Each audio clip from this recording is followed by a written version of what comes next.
inşallah fakat bazı koyun.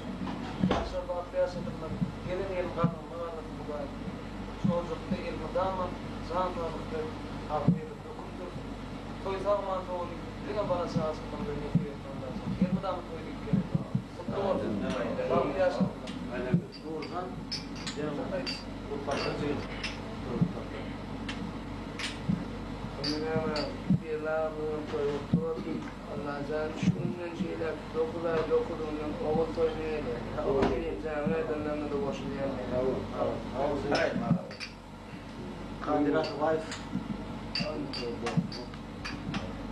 Yaşımın bereketli gece toprağına böyle nazarından var. Girdiğim böyle bir şaharına oğuyor.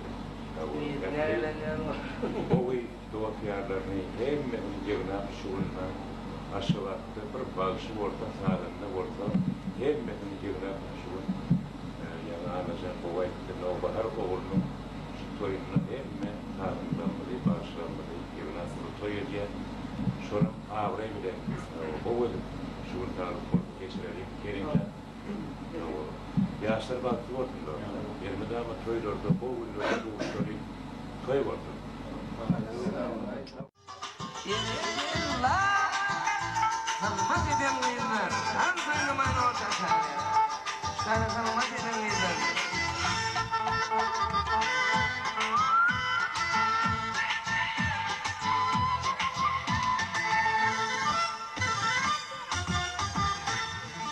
Aslında bir kense durmuşum beni.